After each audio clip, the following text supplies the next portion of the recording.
After many years of trying to outriz the corrupt royalty, the modern-day Corleone family finally steals their most expensive treasure one night, only to kickstart a fight between themselves and the king's lapdogs. However, their operation goes south when the Lords of Plot Twist intervene, and the treasure, which is a bag full of poker cards, gets broken during their escape. These cards aren't the ones you buy from your local dollar store, but were bestowed upon this country by God himself, and there are 52 of them, all with instant superhero cheat codes. However, thanks to this operation failure, they end up scattered all across the country, giving losers and street thugs a chance to become their local Cayman riders. In this poker-obsessed country lives Finn, an ugly, worthless, broke loser whose superpower is pickpocketing and being completely shameless about it. One morning, he sets out on the greatest heist of all time and, with the help of his super dog sidekick, manages to steal a gold watch and a pair of cell phones from dumb bystanders. After achieving this major landmark, he drags his loser ass back to the orphanage where he grew up, only to learn that the greedy landlord plans to sell it to some corporate mafia as his foster dad, Lindsay, has been unable to pay the rent on time. Following this, he sets out to use his protagonist privilege to bag some money, only to get bullied by little kids who remind him of how unemployed and broke he truly is. He dismisses them and heads to a pawn shop with all his prized possessions, hoping to bag at least $1 million in exchange and save his home, only to learn that he's been scammed despite being a self-proclaimed master scammer himself. It turns out that the so-called gold watch he stole isn't made of gold at all, and the phones he pickpocketed cannot be resold. As soon as it becomes obvious that his luck is in the gutter, he switches careers and does what he does best, stripping. However, when he tries to sell his dirty, stinky clothes for some measly pennies, the shop owner finds one of the 52 poker cards in his pocket and mentions how this is worth a good amount of money, only for him to summon his inner cheapskate and refuse to trade.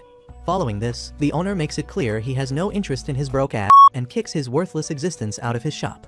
This utter failure brings his dimwit to the third-grade parody version of Las Vegas, where he hopes to cash in on his luck and surprisingly excels at it. After he knocks out some rich, spoiled brats in the first few rounds of poker, an ugly old man shows up who looks like the DIY version of Wolverine and sucks all the good luck out of him in a heartbeat. After he beats the living daylights out of Finn, this guy heads to some slots and begins bagging even more money.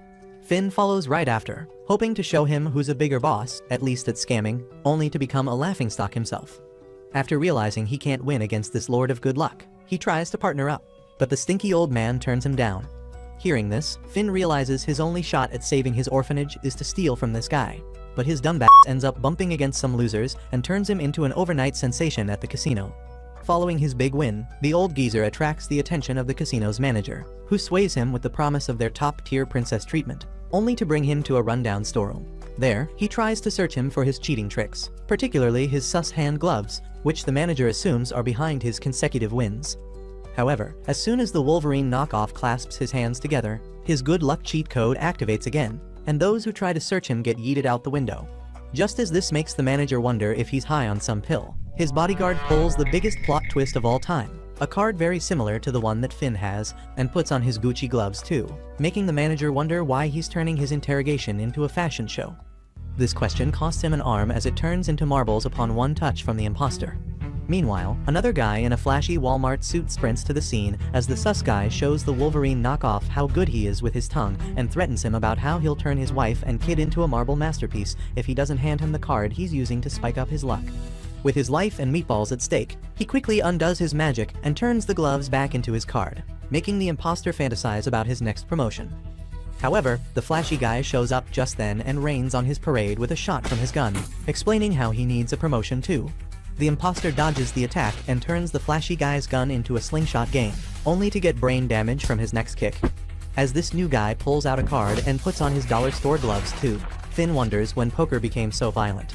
On the other hand, while the guys try to kick each other's asses, the lucky dude tries to escape, only to trip and get shot, realizing that the luck lords have abandoned him. As he tries to snatch it back from the guy with batty eyebrows, he turns his head into a raspberry smoothie and shifts his attention back to the guy in the suit. Finn uses this opportunity to escape, but doesn't leave empty-handed as his pickpocketing finally comes in handy, and he steals the lucky guy's card from the imposter dude. As Finn flees with a stolen car and big dreams about how he'll save his orphanage using this lucky trump card, the imposter dude follows after in his flashy car and violates over 50 traffic laws. He shoots his marbles at Finn, yapping about how he has no idea how important these cards are, only to meet head-on with another speeding car on a bridge. As Finn survives the accident thanks to plot armor, he discovers that the other car belonged to the guy in the flashy suit from before, who politely asks him for the stolen card. However, before they can seal a business deal, the marble guy shoots him in the head and tells Finn his brains will be next if he doesn't hand over the card to him. Tired of his yapping, Finn finally pulls out his card, giving him the shock of the century, and puts on his Gucci gloves too as a pistol materializes in his hand. Just as the other dude shoots his marble at Finn, he shoots his shot too, which pierces through the marble and grazes the guy's arm, essentially putting him out of order. However, before Finn can move on with his life, the flashy dude wakes up from the dead, wondering if Finn is a player too, and points his gun at him, saying that he needs to steal the lucky card from him, even if it unalives him. As the two continue to lock eyes like star-crossed lovers, the flashy guy starts yapping about how Finn shouldn't steal from others, almost as if he's not on a poker heist himself, only for Finn to point his gun at him and threaten to shoot him. This fear factor junkie steps closer to Finn and tells him to shoot, only for their bromance to get interrupted by another car that sprouts vines at Finn, essentially knocking him out. He later wakes up in a fancy room surrounded by 3 more flashy people in suits and realizes that the old guy, whose specialty is tea making, knows his name. Not only that, but these Ocean's 11 wannabes even know his favorite drink and the size of his eggplant. Just as he's about to report these stalkers to 911, the guy from before walks in and tells Finn to forget about his card and the events from last night. When he protests, he shoves his handgun into his mouth, threatening to blow his empty brains out, only for a phone call to interrupt his funeral. As the old guy reaches out to answer it, the police follow after a shady guy in the city, only to come across a hunk who thinks he's The Rock. After showing off his bulletproof plot armor, this guy teaches the police who the real boss is. On the other hand, the old guy at the fancy car studio becomes Finn's unpaid teacher, and explains how his ordinary-looking card is an X-playing overpowered cheat code to gain special powers. The catch is that the card chooses its player, so not everyone can use it at their convenience, and those chosen by it are called players. Just as Finn wonders why the gun isn't in his mouth anymore, the old dude explains how these cards are currently scattered all across their country, and they, being the king's personal Ocean's 11, have been ordered to collect them. Finn says he isn't interested in all his yapping, only for him to tell the broke dude to suck it up as he'll be their newest employee starting right now. As the other employees wonder what's happening all of a sudden, the old guy introduces himself as Bernard the butler, and flexes their car company, Pinochle, explaining how they sell Tesla ripoffs as a cover and, behind the scenes, operate a legal suicide squad. Finn wonders why he should take up on his offer when he's completely content with being miserably broke, only to learn that the guy with the marble balls, named Bobby, is actually a member of the modern-day Corleone family, the Klondikes, who can track him down easily to take his card from him. On the other hand, if he stays here, he'll be safe and will be making quite a bank. Like a true capitalist king, he immediately says yes upon learning how much money he'll make, and the Alfred knock off immediately, returning his card, welcoming him to their crime gang. After this, he assigns Chris, the flashy guy from before, to mentor Finn, and the first thing he does is take him to a clothing store to get him a flashy suit too, so that he can fit in with the rest of them. Finn asks him how he was able to resurrect after the marble dude most definitely unalived him, and he reveals immortality is his card's power. Following this, they head to a cafe to grab something sweet, and Chris immediately puts on his Playboy pants and starts rizzing chicks up. Just as Finn rolls his loser eyes at him, a wannabe jock bullies a poor, wimpy waiter for accidentally staining his $2 vest, which pisses Finn off. As he channels his inner justice police, the guy throws his fists, only for Chris to step in and save Finn's weak ass. Later that night, he visits Lindsay and flexes his new job title, promising to make enough money to save his orphanage. But Lindsay lectures him on how money isn't all that matters, but about how he makes it. The next morning, Chris's loud-ass honking wakes him up, and after bullying him for not clapping any cheeks, he takes him on a Fast and Furious-inspired car chase, making Finn wonder how he got his driver's license. Seeing Chris's expensive car approach them, even the police make way, and he immediately puts on his big boy gloves, telling Finn to sit back and watch Senpai Kun take care of this mission. However, the copycat follows right after as they close in on the truck they are following, and pulls out his gun, aiming to shoot at the tire. However, his little scheme is ruined as the hunk from before shows up and jumps on top of the car, making Finn instantly recognize him as the wimp from the cafe. He also discovers this guy is bulletproof, so Chris gives him motion sickness and checks whether he's damage-proof too. Once his hypothesis is proven correct, he deduces this guy's superpower is hardening his body. However, before he can explain anything, Finn marches forward with his dimwits and weak as hell gun. On the other hand, the city's very own Sherlock Holmes, called Young, arrives at the crime scene and leaves everything to the players, annoying his nitpicky sidekick Sugar. Back at the main event, Finn wonders at this guy's bipolar disorder and fails to subdue him with his magic gun, only for Chris to step in with his big brain. While the hunk chokes him, he drives him into the sea, mansplaining to Finn how he needs to use his measly ick sometimes. However, even when the hunk's card successfully deactivates, Chris struggles to escape his drowning car, only for Finn to step in with his eagle eye and handgun. After the day is saved, the aloe vera guy and Chris welcome Finn to High Card, their fancy crime gang, while the leader Theodore tells Bernard to fire Finn if he doesn't produce results. Some days later, a shady cult prays to a makeshift fire god and gets blessed with a poker card. On the other hand, Finn finally gets his very own fancy suit and imagines himself ramp walking in Paris when he notices an abduction in broad daylight. As he tails the car on a stolen scooter, the pansy criminals who are practically shitting their pants from the alpha aura of the rich kid they kidnapped tell him to call his father, beg for forgiveness, and tell him to bring them $10 million. The kid, who couldn't care less about any of this, tells them he doesn't remember his phone number, which they hardly believe. However, before they can pull one on him, Finn shoots the tires of their car, putting it out of order. Just as the two losers try to figure out what happened, he escapes with the rich kid and brings him into a local cafe. However, instead of thanking him for saving his life, the stuck-up Nepo baby tells him to leave him alone, and when Finn practically begs to be thanked, he preaches him some bullshit about how he needs to respect traffic rules and value the life of the victim instead of trying to play the Terminator all the time. Just as Finn reels from this shock, the kidnappers show up and begin their villain origin story about how this rich guy's father destroyed their livelihoods, only for the kid to say it's only natural for the rich to devour the poor. As he walks out, stating that he has no time to waste on crybabies like them, Finn tries to pep talk them into entering their redemption arc, only for them to throw fists. He easily dodges their attacks and explains that, even though he understands their backstory is tragic, they can't just go around kidnapping people. However, nothing gets into their thick heads, so while they wreak havoc, the Nepo baby enjoys some hot tea until Sugar shows up and arrests them all, including Finn and the rich brat.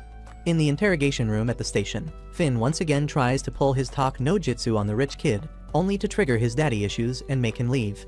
He sneakily follows after, only to discover no one is stopping them. Later, as Sugar protests against this, Young tells her to stop being an annoying bitch if she values her worthless life. On the other hand, the two other losers get rescued by their crackhead elder sister, who breaks in with the power of her poker card and swears to bring divine punishment upon the Nepo baby. Meanwhile, despite ignoring him at first, the rich brat gets rizzed up by Finn after eating his hot dog and later hears him talk about his tragic backstory and how he has never seen his parents after they died in a car accident that miraculously didn't scratch him.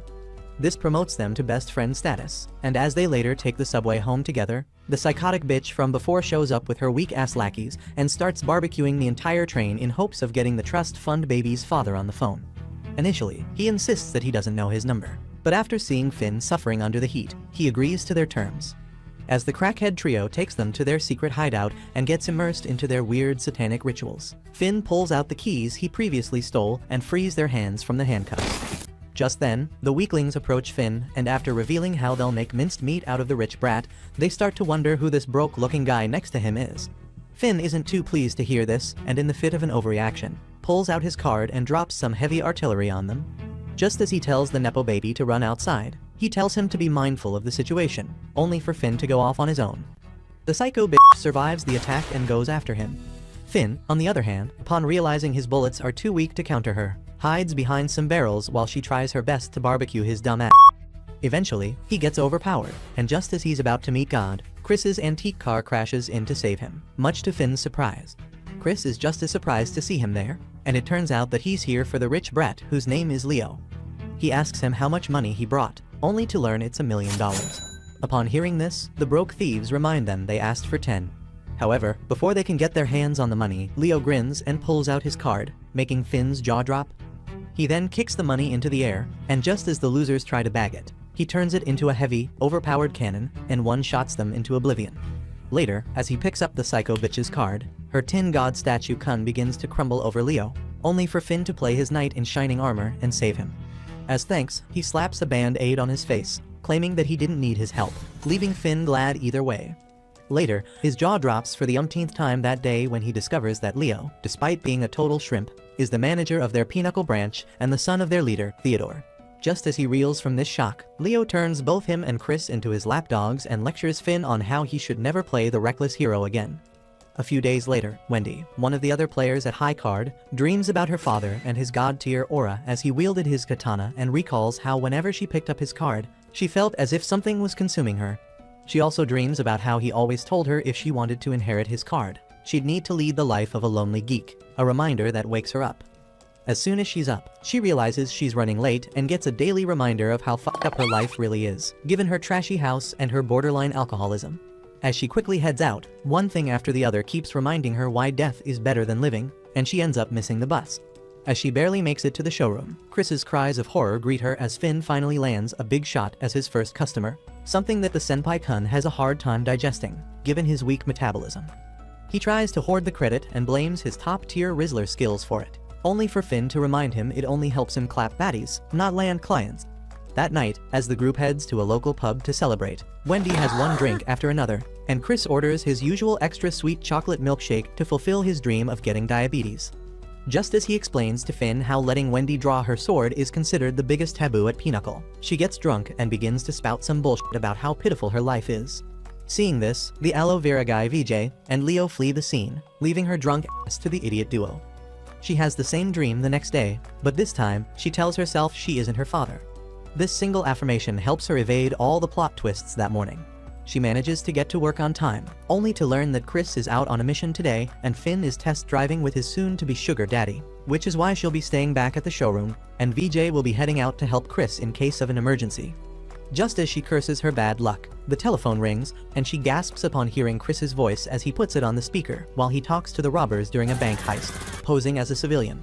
As soon as they let their guard down, he kicks them in their ugly faces, and two stupid hostages try to use this chance to make their great escape. He ends up playing their shield hero as the thieves shoot at them and turns into a bloody mess himself. As he poses as a dead man, he tells Wendy and VJ to head to his location as he needs assistance, and despite being ordered to stand by at the showroom, Wendy decides to head out to the crime scene, saying she's in her teenage rebellious phase. On the other hand, Finn uses his S-ranked boot-licking skills to butter up Mr. Apple, the rich dude he wants to make his sugar daddy, only to change his mind as soon as he sees Chris's beautiful face as his car drives past them. Faking a stomach ache and an incoming diarrhea attack, he leaves the poor dude all alone and joins Chris after he crashes his car while trying to chase the robber's mystery machine. However, just as they believe they've escaped his pestering ass, VJ shows them why he's called the aloe vera dude and blocks them with his grapevines.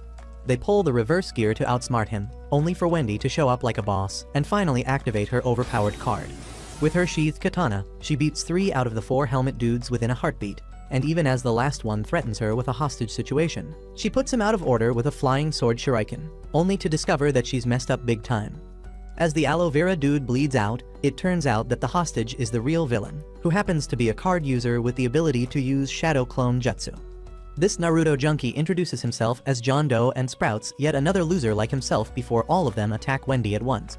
Once she's surrounded, she channels the power of flashbacks and unsheathes her sword, slicing through all the clones at once. However, just as soon as VJ believes they are saved, she suddenly gets a new haircut and melon implants, and her personality does a whole 180, turning her into a total bombshell. The pansy aloe vera dude immediately hides behind a pole, following this, leaving John Doe to get clapped all by himself. As Wendy's alter ego sees all his clones as an all-you-can-eat buffet, VJ warns Chris about Love P's arrival. He, on the other hand, explains to Finn how, upon drawing her sword, Wendy's hotter personality takes over, who is nothing but a cold-blooded kicker, something far more dangerous than their weak-as-hell John Doe. Back at the crime scene, Love P's Riz makes John Doe faint, and VJ becomes her next target, only for the trust fund baby to intervene with $1 million locker to lock her in. However, just as they believe they've got her, she easily slices through the safe and unleashes her sword at Leo's cheap helicopter, turning it into a daytime fireworks show. As he falls on top of VJ's safety cushion, Love P decides to make him her next appetizer, only for a full-course meal to arrive in the shape of Chris. She calls them a match made in heaven as she keeps on attacking him, and he keeps on healing. This doesn't sit right with Finn, who wants Chris all to himself, and he shoots at her until she lets go of the katana. With that gone, she falls unconscious, and a few hours later, Wendy wakes up in a room at Pinnacle with Finn waiting by her side. After wreaking all that havoc, she tries to play her victim card and swears she'll never bring out Love P again, only for Finn to remind her she can do as she pleases, as they are all here as her unpaid servants to wipe her ass, making her smile. Meanwhile, after John Doe gets taken into police custody, it turns out that he's one of the Klondikes, and Young only sighs because he's tired of them acting like they live in a John Wick movie. Sugar, on the other hand, doesn't understand why Chris isn't being brought in for interrogation, and lectures her superiors about how they need to get their shit trait and go after pinnacle employees when they are involved with sus things, only for them to say they don't get paid enough for this. Right then, a subordinate enters the office and states that the Klondike disappointment wants to talk to no one but Young, and he sends his greatest soldier in his place instead. Seeing an ugly chick enter the room instead of Young's old ass initially irks the criminal, but when she offers to protect him as a witness in exchange for info on the Klondikes, this pansy traitor quickly gives in and manipulates her with his crocodile tears, whining about how the family will unalive him if they get their hands on him. She gives him some lame-ass speech about how cool the police are, and this stupid weakling instantly believes one dim-witted chick can save him from the modern-day Corleones. Meanwhile, the sus detective calls Theodore, demanding to know why his employees keep getting busted lately, only for him to tell him to touch some grass. From then onwards, Sugar takes on the unpaid role of playing James Bond, and on the road to getting a PhD in stockology, she discovers that Pinnacle employees have no contact with the Klondikes and do nothing suspicious. On the other hand, Young tries his luck as he crashes a Klondike party and roasts Bobby for getting screwed by an amateur and getting promoted to clerkship in his mafia household. This guy gets PTSD from it and swears to smoke Finn's ass when he gets his hands on him. Later, as Young attends the party, Van Klondike, the family head, finally shows up and yaps about how sick he is of sucking faces with the same ugly, old men, and regrets that he has to do this so they can pay him charity money so he can terrorize more families. Later, he brings out a masked captive who used to be a part of his family until yesterday, and he turns out to be John Doe. Young isn't too surprised as he saw this coming from a mile away, and enjoys the show as Van berates him for betraying his trust and his family just so he could save himself a trip to Disappointment Land. Even as John Doe begs for forgiveness, this prime mafioso only laughs at his misery like some world-class sadist and turns his neck into a citrus juicer as he twists it around itself. Following this, John Doe's dumbass turns into a red velvet smoothie while everyone watches this in horror, swearing to never betray this sadistic psycho. On the other hand, Finn's paranoia about the Klondikes makes him pull his gun at some weird stalker, only for it to be none other than the queen of weirdos, Sugar. Thanks to this genius move, she captures the lowest member of the Pinnacle hierarchy and drags him to the police station. However, their little trip ends in a traffic disaster as a school bus crashes into them, and they barely survive it. Just as they reel from this shock, Sugar realizes she's hit her dumb head way too hard, and gravity suddenly vanishes, and the bus starts flying. Seeing this horror right before them, Finn tells her to undo his cuffs, and they barely manage it just in time and save their miserable butts before they turn into smash burger patties. Following this, Finn finds an edgy baddie with some limited edition designer gloves walking toward them and realizes his fancy suit is no match for her. Even as he points his gun at her, she just reminds him of how weak he is and, using telekinesis, answers his bullet with a fancy sports car. Following this, she shifts her focus to Sugar's neck, which has been poking into their business lately, and while she chokes her, she plays around with Finn's gun too and points it in her direction. Since this good guy isn't ready for his villain arc yet, he barely manages to miss Sugar's arrogant head, and the baddie leaves with a warning to them both.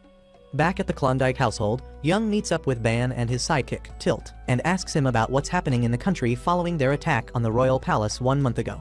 He wonders where the cards that were stored in the palace's safe house are right now, and why it is that following this incident, more and more players are appearing out on the streets.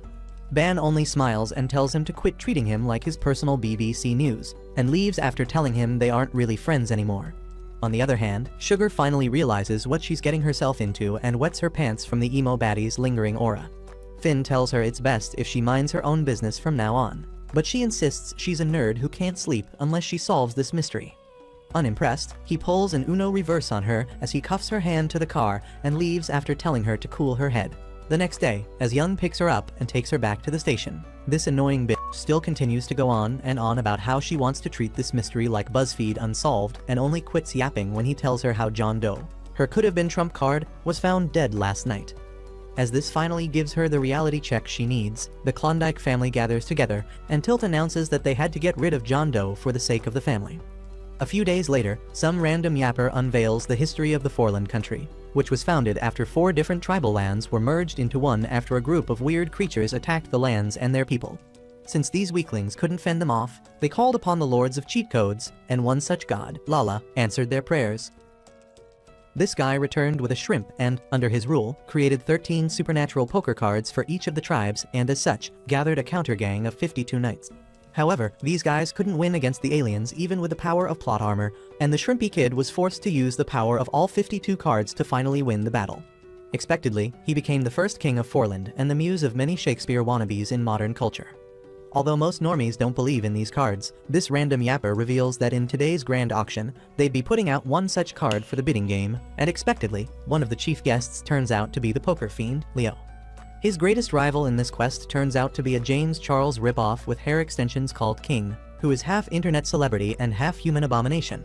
High Card can't believe they'd be going against such a clown either, particularly Finn, but he's too busy puking his guts out to focus on anything else. The Aloe Vera Man reveals they'd be switching the real card with a fake one today, and Finn's inner justice police gets triggered, making him wonder if they'd be pulling yet another card heist today. That's when Leo enters the room and reminds him the cards initially belonged to the king before they got stolen, so they'd only be returning them. He also notices Finn has gotten way uglier than usual, and tells him to quit today's mission if his guts are not cooperating, as they can't have him painting Pinocchle's reputation with his gut glitter.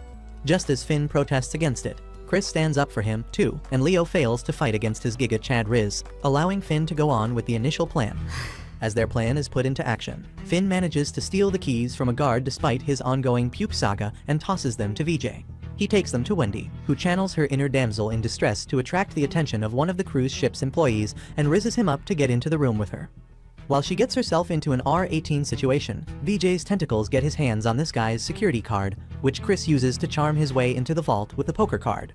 As he later drives it into the elevator en route to the auction stage, VJ uses his part-time hacking skills to manipulate the CCTV footage, as they can't hire a professional hacker with all the money Leo plans on betting on the card to outbid King, his self-proclaimed nemesis. Meanwhile, Chris's card-switching scheme is turned to dust when Blitz, King's right-hand man and the human version of Pikachu, appears behind him like the Undertaker and electrocutes his dumb existence. However, his sturdy legs manage to keep him alive, along with his immortality plot armor. Meanwhile, King takes on the stage and starts bidding on the card, just as Leo realizes his grand heist has miserably failed. This makes him desperately attempt to outbid King, whose petty ass isn't gonna let a kid win against him. On the other hand, just as Blitz's talk no jutsu fails to sway Chris, Finn shows up to his rescue, only to get him into another hostage situation thanks to his gut issues. Knowing no card is more important than their bromance, he gives up on the fight, only to immediately kick the troller into the stage's direction, making sure that Leo's fat bank account ends up getting it. However, Finn's dumbass sabotages that, too, as he clings to the troller for dear life and later pukes his glitter out on Leo's expensive Gucci suit. As this ordeal catches him up before he can announce his final bid, King ends up winning it for $10 million, much to Leo's displeasure. However, before the clown can celebrate his victory, Klondike's edgy baddie flies into the picture and uses her Riz magnet to grab the card and flee, leaving poor King with nothing but his salty tears and childish tantrums. Sometime later, Chris heads out to test his Sigma Riz, only to get rejected by a chick who looks like some OnlyFans royalty. Just as he's reeling from it, Finn slides in with his handy pickpocketing, only to get pepper sprayed by the girl who knows they are after her poker card. She also smells their bromance from afar and helps them get closer by using her card's ability and sticking their hands together. Later, despite complaining about being forced to suck faces like this, the dudes end up sharing Chris's extra sweet chocolate shake, while VJ uses his stalking skills to find out she's called Chelsea, a self-proclaimed Instagram influencer. Following this, the two head out to a hot girl pool party where Chelsea keeps rejecting boys, and tell her to undo their hand clasp if she wants to make it out of there alive. However, they end up clowning and become the party's laughingstock while Chelsea leaves it grinning. With no other option left, Chris tries to sever their connection once and for all with his handy dagger, only for that to fail, too. Following this idiot duo follows the chick from place to place, only to be outwitted in the end and lays around at a park later, where Finn mentions how he doesn't really mind sticking together like this. However, Chris has other plans as he has an important date the following day, and he tries to drag him away for another cops and robbers game with Chelsea, only to come across Mr. Apple, who gets his heart broken upon realizing his could-have-been sugar baby already has a rainbow dude by his side. After escaping him, they corner Chelsea in some alleyway, and she reasons that she's using her card so she can find her soulmate. Just as Finn wonders what kind of Cinderella fantasy she's living, with a face as ugly as hers, Chris tries to bribe her with money and princess treatment in exchange for the card, but she turns him down, calling him an empty-hearted womanizer. The cultured man completely agrees with her, but as he tries to go after her again, Finn holds him back and drags him to his place so they can strengthen their bro bond. There, after eating some borderline expired canned food, they end up sleeping, only for Finn to be startled awake by a weird dream later. Chris notices this, which brings them to their first deep talk session, and he opens up to him about how he's been seeing a black armored guy trying to unalive him ever since he experienced the car accident that took his parents and elder brother. However, Chris is more interested in his phone and asks Finn never to speak about what he'll see on his date tomorrow. Morning comes, and the duo heads out to meet Chris's newest side chick, only for Finn's whole world to shatter upon learning she's actually his sister, Michelle. Moreover, she believes her playboy brother is dating Finn and asks him to take care of him, which leaves him no choice but to play the role of a rainbow dude. As the date goes on, Michelle tells Finn about how protective and kind her brother is, making him wonder if Chris has a split personality disorder. When she later takes a bathroom break, Chris thanks him for playing along in front of his sister, as he hasn't told her anything about his shady card business, which Chelsea overhears. She once again berates Chris for being a liar and a sad, miserable two-faced jerk, which he completely agrees with. Just as she realizes his god complex is bulletproof, Michelle returns, and Chelsea is forced to play her brother's other best friend. She's even invited to accompany them on their amusement park date, which the stuck-up chick ends up enjoying. As the sun begins to set, Michelle asks Chris to ride the Ferris wheel with him, but he turns her down and promises to save it for the next time. When Finn tries to pep talk him into listening to her, he tells him to stay out of his family matters, leading to a lover's quarrel, which gets interrupted when Michelle suddenly collapses. Just as Chris completely loses his cool over this and his playboy persona comes off, Chelsea releases his hand from Finn's, and he frantically rushes Michelle to the nearest hospital, recalling how she has the same genetic disorder as their mother and doesn't have much time left to live. The poor girl barely survives after getting resuscitated at the hospital, and while Chelsea and Finn keep her company, the doctors break some horrible news to Chris about her deteriorating condition. Upon being asked about it later, he lies that all is well, only for Chelsea to call him a liar once more. He reminds her he's just an empty man who can easily put on another mask even if he loses his sister. But now that she has seen he's capable of showing human emotions, she tells him he'll change one day, and when he does, he can have her card, an offer that he immediately takes up. A few days later, the same scene repeats in Finn's dream as he rides the bus, and he pictures the black-armored dude trying to end his worthless life inside a house set on fire. Meanwhile, Mr. Apple brings his nosy ass to the Pinnacle showroom and asks for Finn, only to be turned off completely upon being greeted by Chris's ugly eyeliner. He tells him his sugar baby is on leave today and tries to clarify that they aren't clapping each other behind his back, but Apple has had enough of his blabbering and tells him to get lost. On the other hand, Finn visits his orphanage with a bouquet and gets greeted with a cool WWE action sequence as a new kid with trash-tier social skills called Sam gets bullied into playing tag with the rest of the ugly kids. Lindsay comes to his rescue, and the boy quickly runs away after grabbing his life support book. Finn uses this chance to remind his foster father he's getting old and reassures him that Sam will adjust in some time. Back at the Klondike household, the flashy mafioso feels sad that the family disappointment, Bobby, hasn't shown up for lunch after he took his time to choose some top-tier wagyu to fill his worthless guts. He yaps about the importance of family and how one should always show up, while the others act like they are interested in his bullshit just so they can keep their jobs. Meanwhile, Finn uses his garbage Rizzler skills to impress Sam, only to get rejected as always. However, since he's used to it and is ridiculously shameless about it, he starts preaching the importance of familial bonds to Sam and narrates his sob story about how he used to be in the same shoes as him when he came to this orphanage with no parents, money, or even memory. All he had was a hand-me-down poker card that the others often stole from him, only for Lindsay to step in and save him from them. Once he developed an unhealthy attachment to his father figure, his life at the orphanage became bearable, and he started considering everyone his family.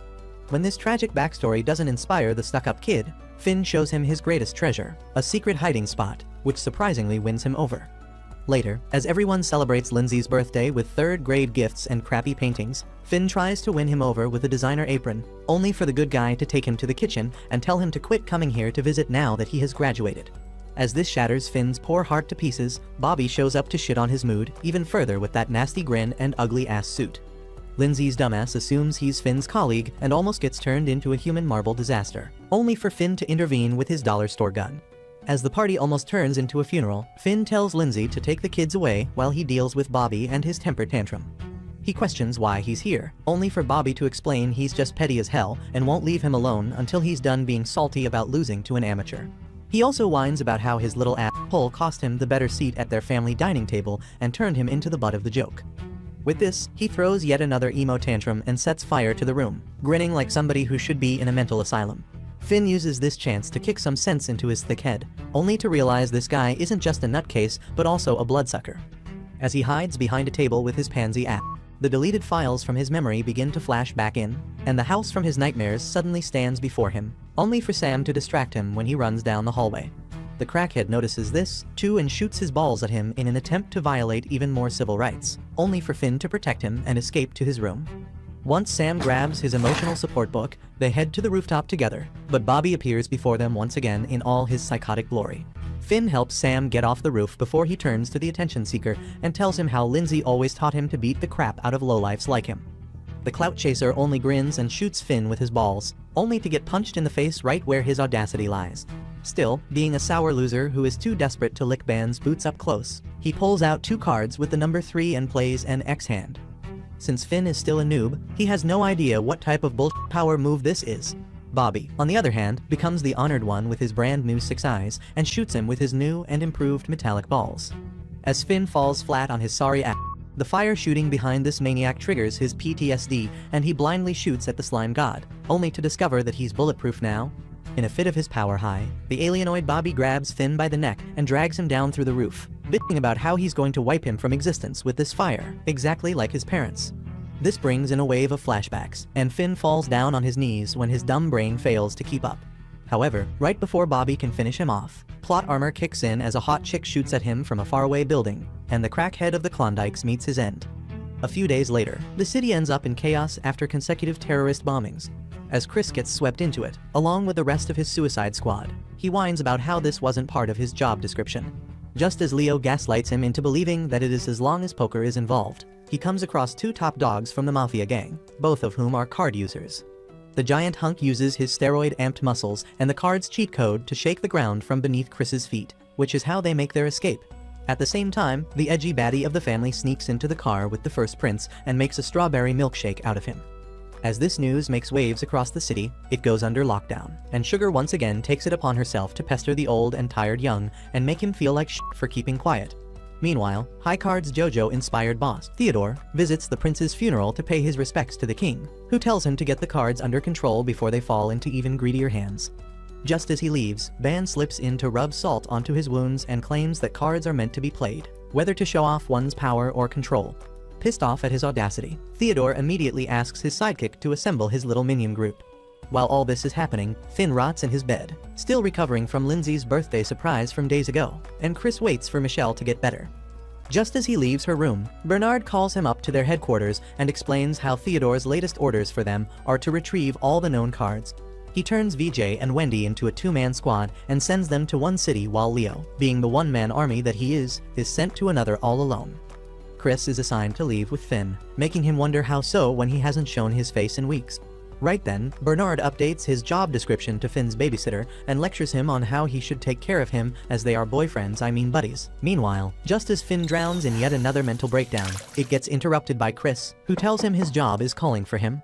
However, he insists that everything is meaningless now that the home he wanted to save isn't there anymore. He pep talks him into believing that home doesn't need to be a place as it can be a person, a feeling, and even a workplace. The last one pisses him off, but before he can tell him to get lost, Chris reminds him they are buddies, only to get colleagues zoned by him. As this turns him off completely, Chris leaves Finn with nothing but a love-filled protein bar, successfully guilt-tripping him. Despite initially rejecting his proposal, Finn changes his mind and, like a true rom-com heroine, gets to the train station at the last minute, much to Chris's delight. On the other hand, the coke-high Jasper and the steroid-amped Alex from the Klondike family get tipped off about Finn and Chris's location while they trauma bond over their lack of importance within the family, being the ranting queens that they are. Back on the train, Chris explains to Finn that they are up against Aya, a cardholder with top-tier plot armor, and wonders what made him change his mind. Finn reveals it was mostly FOMO, but he's also here because he felt bad about shutting him out when he was just trying to help him. Touched, Chris tells Finn he doesn't need to feel like his home is as good as gone when Lindsay still exists, only to learn this poor guy has been literally kicked out of his family. However, watching Finn whine about how Lindsay's ungrateful ass told him to never show up with his ugly face again, he tells him that adults are even bigger liars than Jack Sparrow's ex-wife simply because they are emotionally constipated, something that he'll understand when it's his turn to traumatize his children. After this unpaid therapy session, the bros reach their stop and try to get off the train, only for Jasper to show up with an ugly grin on his face. He tells them to quietly stay in their cubicle and hand him their cards so he and his partner can become daddy's favorite kids. Otherwise, they'd throw a tantrum and drop a boulder on the train, unaliving all the side characters on board. Chris reminds him he'd become one of those side characters himself, giving Mr. Sherlock the revelation of a lifetime. Once it's established that this nutcase has the IQ of a jellyfish, Chris sits back and relaxes, unveiling how he'd take both his and Alexei's card once the train crashes and they die. Jasper reminds him Finn is still on board, only to learn Chris cares more about his next job promotion than his worthless friend. Pissed off, Jasper blows off the carriage and tries to attack Finn just as Alex throws a giant boulder from above. Chris counters this by yeeting Finn into the river below and goes for Jasper's neck, kicking him down the train. Realizing that he's as good as dead, this pansy conjures his card magic to render the train tracks, barely keeping the train from crashing. Meanwhile, as Chris spots Alex and goes after him, Finn washes ashore, and a middle-aged woman finds him. When he comes to, the first thing he sees is the animated version of Lizzo, and wonders if he's been isekai'd, only to realize it's Aya, just uglier. He worries he may have lost his V-card to an old hag, only for her to remind him Theodore's stinky rats are not her type. Just as he sighs in relief at the first problem, the second one strikes, and he realizes his cover has been blown. Moreover, it turns out that Aya is also a high card member and already knows why Finn is here. Meanwhile, everyone at Pinnacle learns of Finn and Chris's elopement and asks Leo to let them go and help find them, only for the stuck-up daddy's boy to insist he won't go against Theodore's orders. On the other hand, as the news about the train incident makes waves, Finn learns that Chris is missing from action as well. When he mentions his name, it turns out that Aya has the hots for him too. Not that Finn's dimwit picks up on this. Meanwhile, Chris's masochistic ass finds himself trapped inside Jasper's S&M interrogation center and thoroughly enjoys getting tortured, much to Jasper's annoyance. Back at Aya's low-budget hut, Finn finally puts his inner introvert to sleep and asks her about her tragic backstory.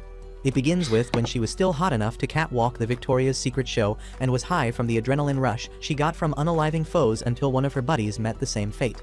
The tragedy wasn't the death itself, but the fact that Theodore, with his constipated leadership and strict rules, denied her a month-long vacation to mourn it and forced her to work despite it. It only went downhill when Chris met a life-threatening accident, and his father, Tyler, one of Aya's buddies, tried to save him using an X-hand, only for the arrogant shithead to come in with his shitty rules once again. He went as far as to threaten to end Chris's life by himself, but ended up stepping on Aya's last nerve. Sick and tired of his bullshit, she finally pounded his ass for good and allowed Tyler to take his shot, only for his boss move to instantly turn against him and unalive him instead. Following this, Aya questioned whether what she did was right and fell into a deep pit of depression. However, instead of seeing a therapist like a regular person, she chose to become a hobo and settled in this rundown, rent-free inn. Back in the present, after confessing he doesn't sympathize with her in the least bit because he's trying to stay true to the morally gray cool protagonist image, Finn decides to leave and Aya, finally impressed, tries to riz him up. However, upon realizing that the riz magnet is outdated, she hands him her poker card instead, trying to play the understanding friend role for Theodore. At the same time, Jasper's loud mouth reveals to Chris that Alex is out at the riverside to find Finn and make a bloody mural out of him, which finally makes him break his jokester character and headbutt the loser. Right then, Alex shakes the ground with his thick thighs and yeets Finn's dumb ass into Aya's hut. The broke woman is pissed because she can't afford maintenance and takes matters from Finn's useless hands into hers. Since her ability makes her a literal shit magnet, she smashes Alex's giant head with a giant rock and piles his trashy existence with whatever trash she finds, only to realize it was all for naught. As this guy breaks free and moves to the open air, Finn tries to use his weak as hell card, only to get yet another reminder of being useless as shit. As Alex digs a hole big enough to fit Aya and tries to smash her, Chris shows up to save the day in a hand-me-down car and kicks some sense into the giant shithead.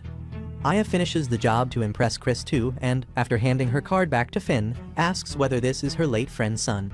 Just as he nods his head and approaches Chris for an "I'm glad you're safe" hug, he pulls his gun at him like some maniac and shoots him, finally entering his villain era.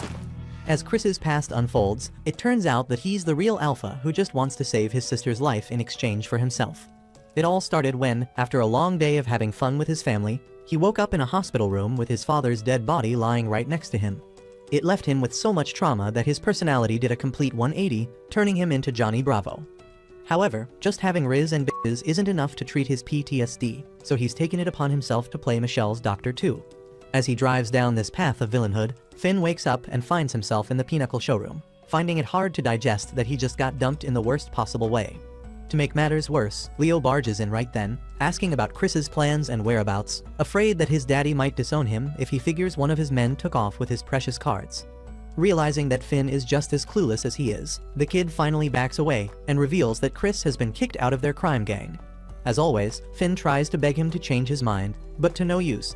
In fact, he learns that he and the rest of the gang are currently stationed at the royal palace to protect the stupid, weak as king and his ugly princes simply because Theodore is too emotionally stunted to allow them to help their friend. At the same time, the Sewer King Ban lectures his minions about some bullshit and assigns the emo baddie the task of handling Chris. On the other hand, Chris meets up with Chelsea to get his daily dose of hot chicks. She brings him some new clothes and demands to know what he's doing after seeing the injuries on his back. When he refuses to open up, she tries to use her card on him, only for him to kiss her while trying to stick to his fuckboy image. She smacks him across the face, but he only smiles at her, admitting that communication has never been his forte. However, before Chelsea can fix this problem for him, Sugar cockblocks her with her gang of gunmen, all of whom open fire on Chris without warning. However, before shit goes south, the Klondike baddie uses her intense aura to deflate the policeman and tells Chris to go on. Meanwhile, Lindsay finally shows up to have a heart-to-heart conversation with Finn and tells him he needs to quit drowning in self-pity and move on with his life, find a new place to belong to, and quit being obsessed with him. He further shows him a letter and donation check that Chris has left for the orphanage and asks if this guy is somebody he can call his home. Just as he silently admits that he can, Finn realizes that Chris has a family too, which is Michelle, and ends up connecting all the dots. With his final brain cell finally working, he rushes to the hospital, realizing that Chris has been silently collecting cards to play an X-hand to save Michelle. In the meantime, the mafioso and his gang crash into the royal palace, which Leo and company are forced to defend. On the other hand, Chris breaks into the hospital with his gun, and this news reaches Sugar, who immediately heads to the crime scene with Chelsea. Finn does too, but all he finds is Michelle's empty bed and a letter from Chris. Upon calling him on his new number, he learns that the one who tipped Alex and Jasper about Aya's card was him, and that he did all of this to save his sister. When Finn tries to play the moral police role and suggests that he could have helped him find another way if he'd just been honest, Chris pulls his Uno reverse card and colleague zones him. Finn tries to pep talk him into considering him his family too, not just Michelle, but the Giga Chad leaves him hanging. However, as soon as he leaves, Theodore's biggest fangirl, Owen, shows up with a gun and shoots him in the head, only for plot armor to save him.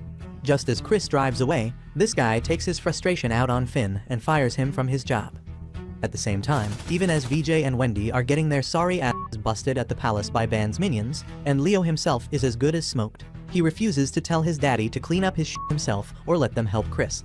In the meantime, Finn takes his main character privilege for granted and tells Owen to keep his dirty hands off of Chris, but the male Elsa says he'll do whatever Theodore asks him to since he gets paid to lick his boots. He further warns him not to interfere with their business, but Finn tells him he can't stop him, only to receive a reality check from his men in black later.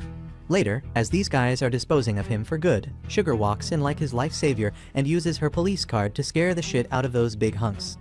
Finn uses this chance to use his one and only superpower, stealing, and sprints off to drive away in the police van, where he finds Chelsea as a surprise gift. Sugar follows his lead and abandons her high morals to steal the car from the big guys and follows right after. Meanwhile, Chris uses his god-tier Riz to escape a police checkpoint, only for some jealous guy to butt in and question his identity. However, before things get rough, Band strikes with his infinitely alpha aura and tells Chris he's his biggest fan as he likes people who use poker for their selfish means. At the same time, Chelsea and Finn deduce that being the hopeless romantic, Riz King that he is, he must be headed to the Ferris wheel park to perform his voodoo ritual. Suddenly, the Alfred ripoff intervenes via the car's radio and reveals that he's been playing James Bond for quite a while and listening to Finn pining for his so-called buddy via the microphone he placed on his Gucci coat. Just as Finn blushes, he asks him whether he's truly prepared to make an enemy out of the king and his ex-poker police family just to save Chris, only for Finn to say that he will since they are buddies.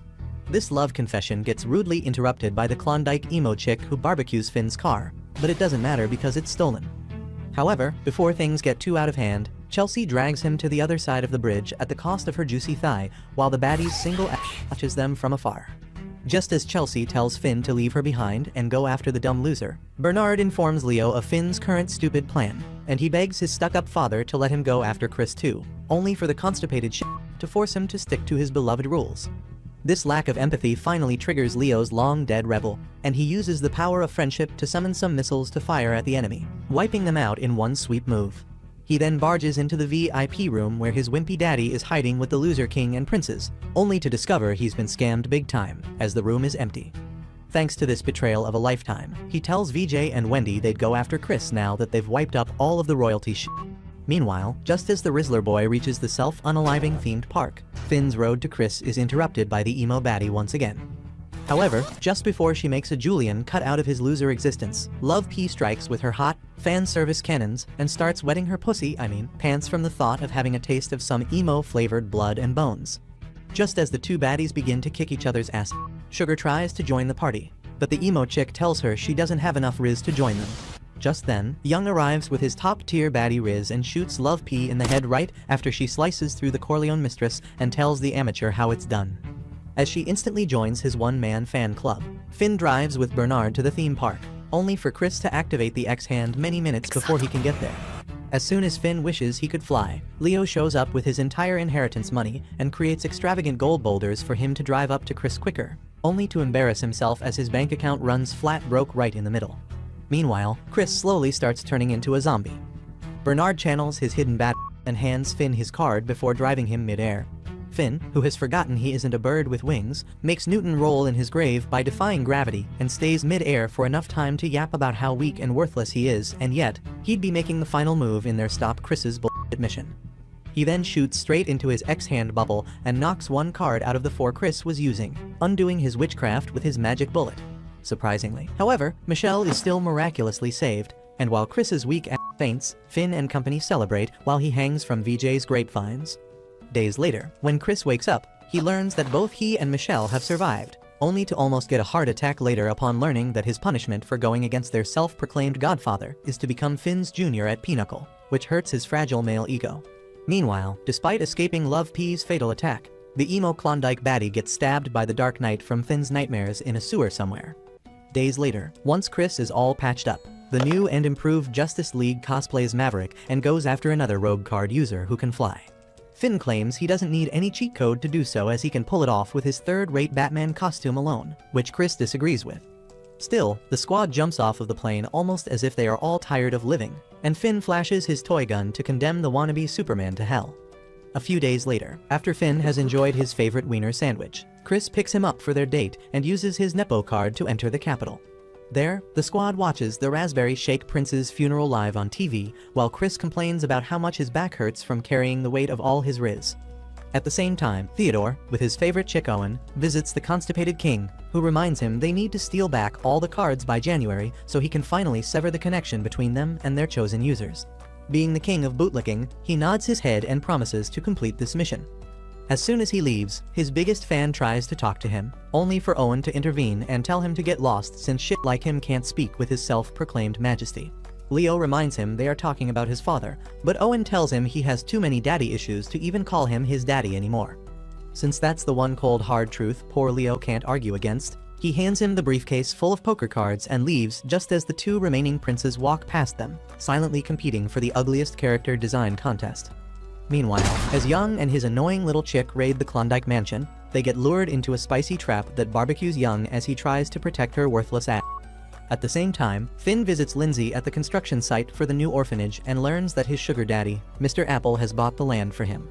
Touched, he immediately sabotages his happiness by asking Lindsay about his family, only to learn that he used to be filthy rich and had an elder brother and loving parents, all of whom got smoked one night as a fire broke out in their house, and the only one left was Finn, who was left with childhood dementia after experiencing this horror. Surprisingly, the fire didn't come from an accident, and yet, the arsonist was never caught. Following this big revelation, Finn's only brain cell deduces that a player with an X-hand must be behind this. Right then, Chris calls him and tells him to get his wimpy ass to the nearest train station since they need to put a gorilla back in the zoo. This pisses off the said gorilla, who is actually a card player, and he takes it out on Chris. Meanwhile, as Finn fails to hitchhike thanks to his ugly face, Chris discovers that this player is basically Ben 10 and can switch between his alien forms. However, when he tries to go after him, it turns out that his card is malfunctioning and that he's finally having a taste of human wounds. Right then, Finn shows up to save his ass, and Chris tells him to go after the animal freak.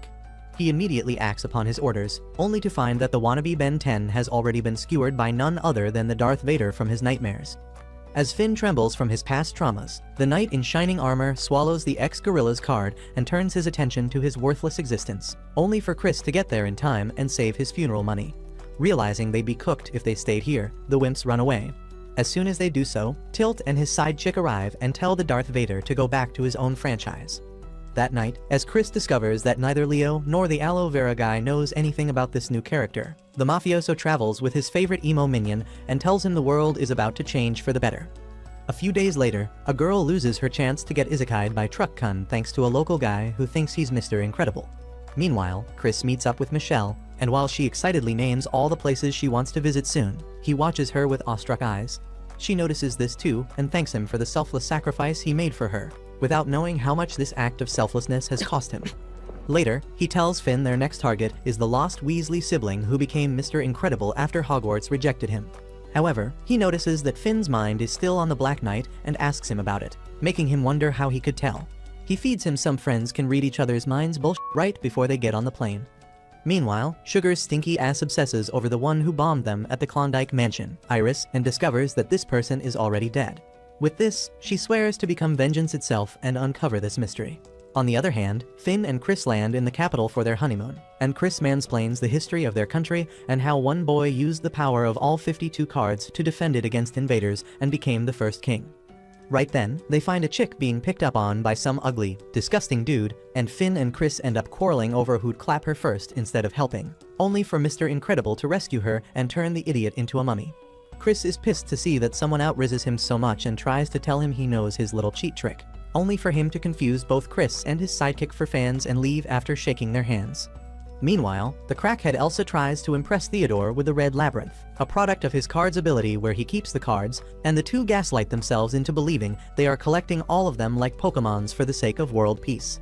Back in the capital, while Finn and Chris try to look for the superhero knockoff separately, the latter gets another reminder of how shitty his health is, only for the onesie guy to show up. Chris tells him to hand him the card and is outraged to hear this wannabe doesn't remember his beautiful face. With this, he activates his ass pull too, and upon seeing this, Weasley assumes he's just a superfan who wants to become the next Superman and tells him he needs to wear his undies over a super tight onesie if he wants to become one. At the same time, Finn finds a shady guy in a robe and decides it's a good idea to make him his tour guide. As his dumbass goes on and on with the story about Lala, their so-called god is all bullshit. The suspicious person turns to him and says if he believes in the cards, he must believe in Lala too. He further mentions how the myth that the king used the cards to save them is completely false, since the ones who used them were the knights. On the other hand, Mr. Incredible plays around with Chris, and when he tells him to quietly hand over the card to him, he tells him he is the chosen one by Lala and will be using it to save others. Just then, his skills are put to the test when a temple catches fire nearby, and he rushes in to play the hero, with Chris following behind.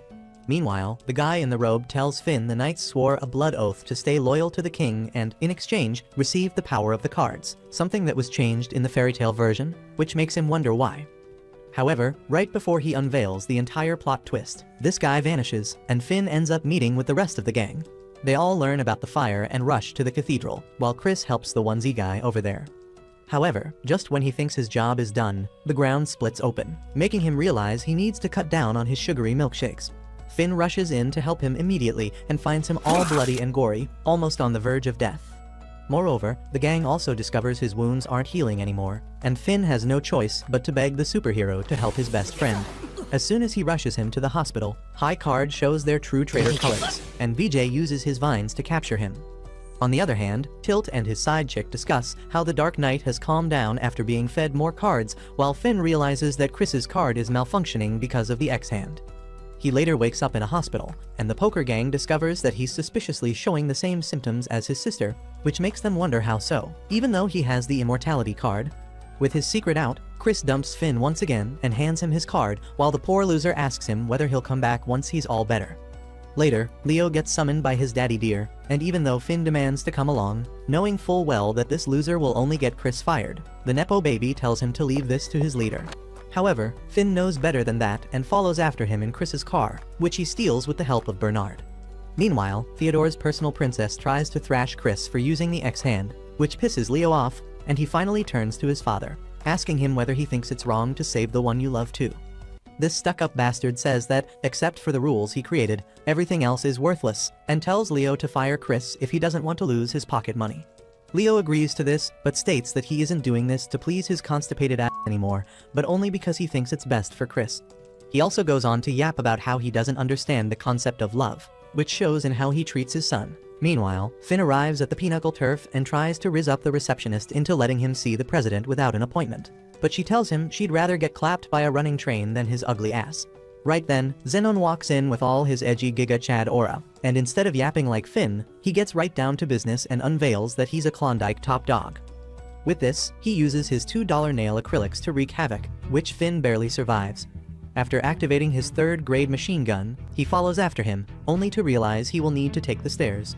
Meanwhile, this emo loser greets Theodore and his fancy Cinderella upstairs, and before the JoJo ripoff can reveal his power, he uses his fancy nails to bring the ceiling down once again.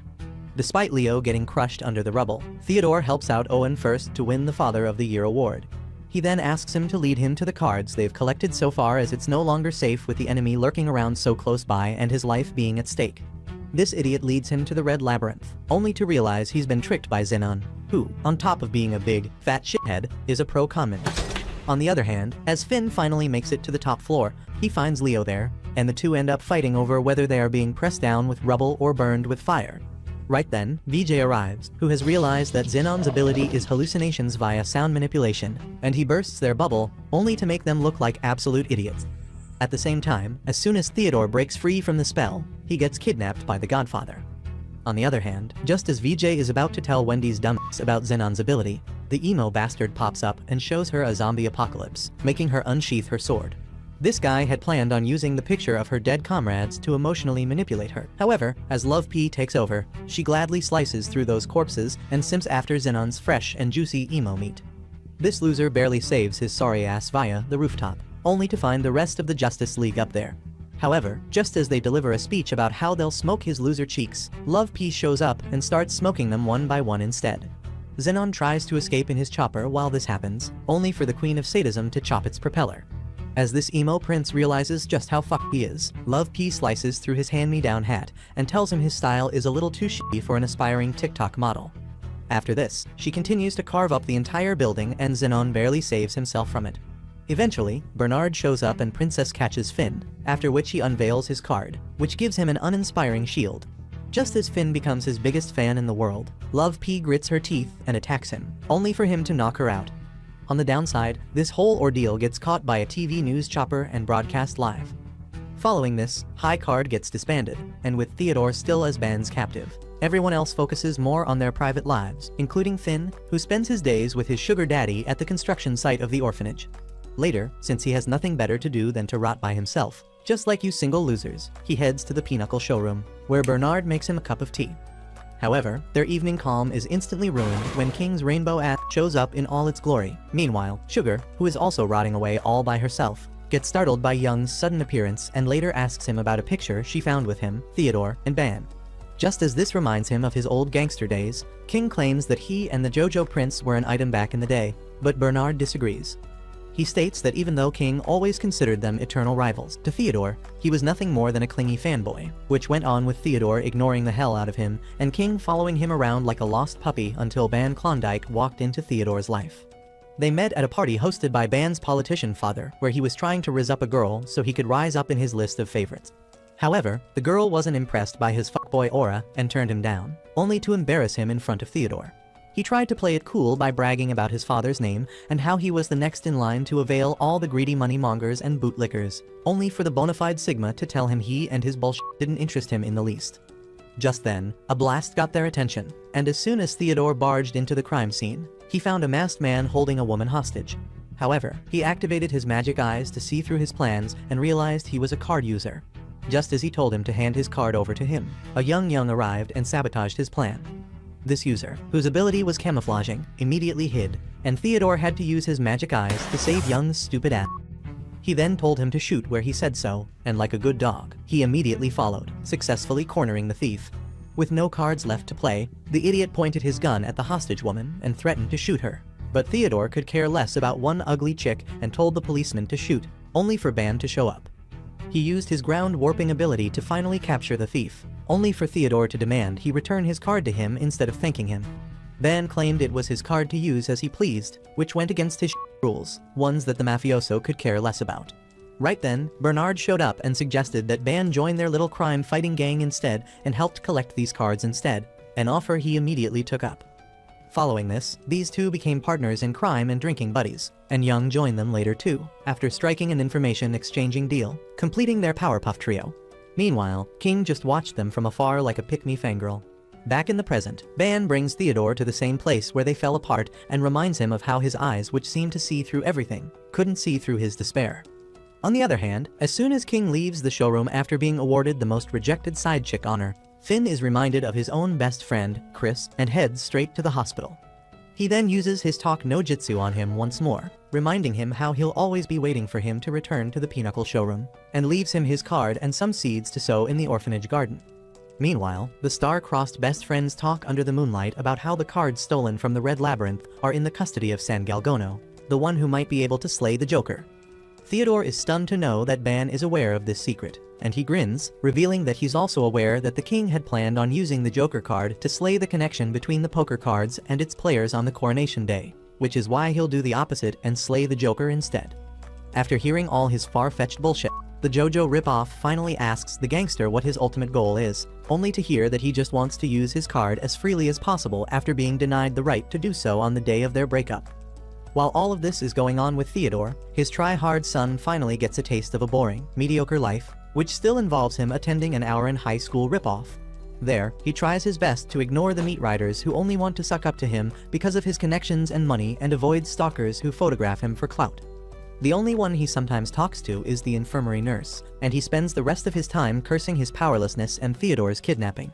This changes when one of his superfans, Francois, finally decides to show up before him and try very hard to lick his boots, only for Leo to completely shut him out, thanks to his shitty social skills. However, this Delulu guy begins to imagine a future with Leo following this, and even drags him to a darkroom for their first ever date. Surprisingly, this sweeps him off of his feet, and after getting a bunch of free photographs and realizing he can just pursue modeling if becoming daddy's favorite son doesn't work, he warms up to Francois, only to get hit with a cough attack soon after. He visits the infirmary later, only to learn it's a viral infection, and gets lectured by the nurse for not sleeping enough.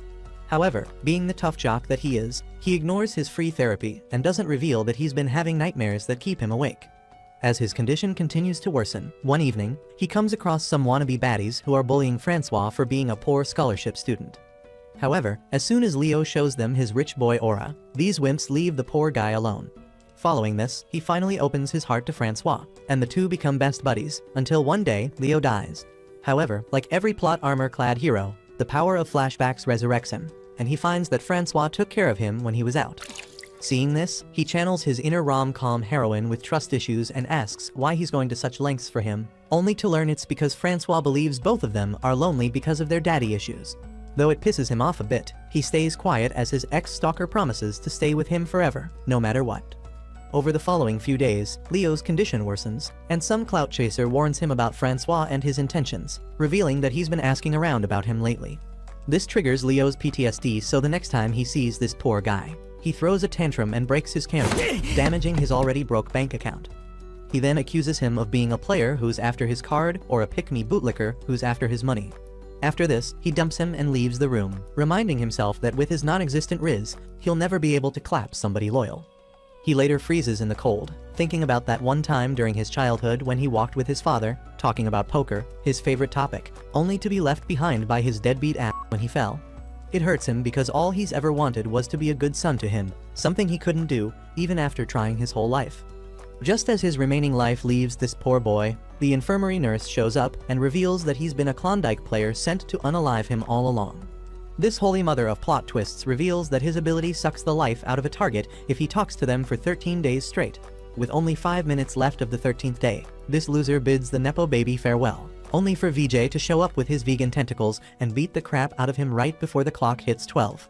Later, as VJ reclaims his spot as Leo's best buddy, Francois shows up, scared shitless of his grapevines, and lashes out about how he doesn't belong with an overpowered gangster like Leo.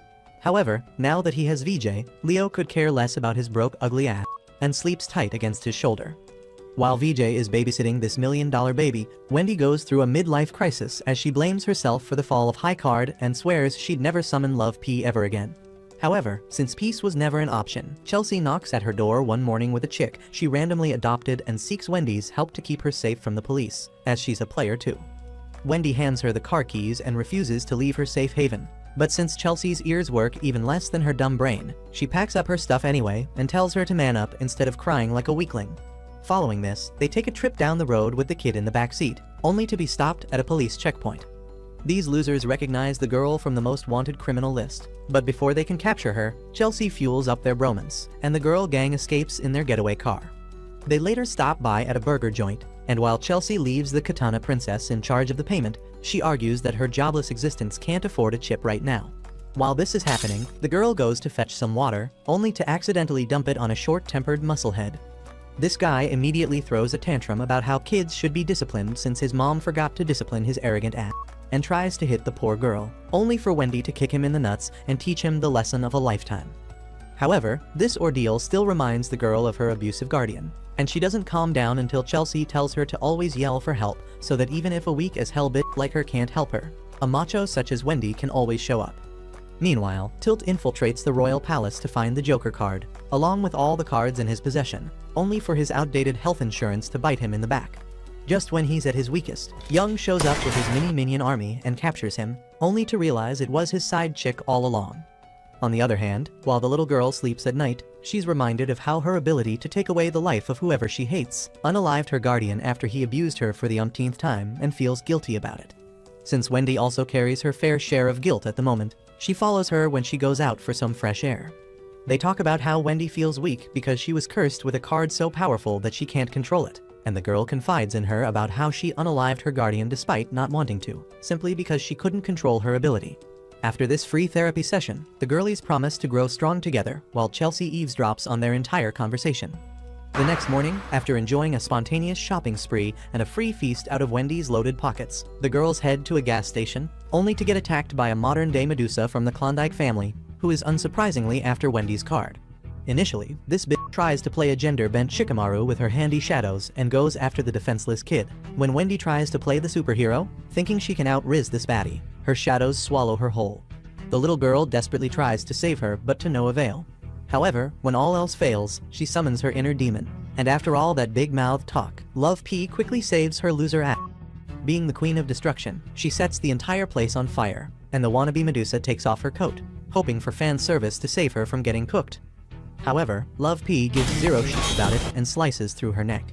With her rekindled relationship with Wendy, she promises the little girl she'll come to her rescue whenever she's in a pinch, only for police cars to ruin their chance at becoming best friends.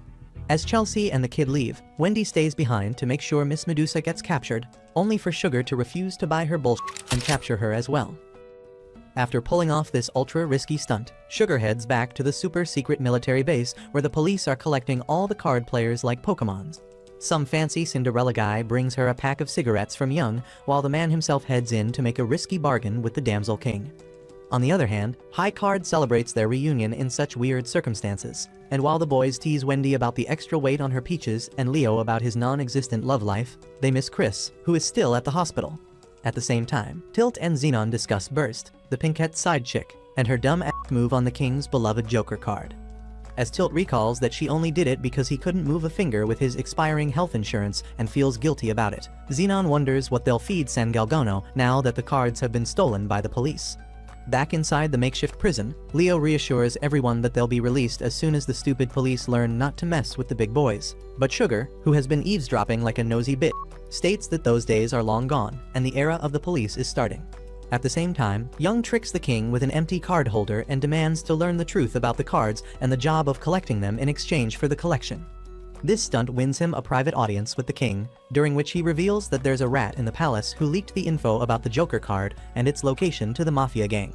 Meanwhile, Sugar uses her grade school level interrogation skills against Burst and asks her about Iris, revealing that she's aware she isn't dead and has been living on the outskirts of town.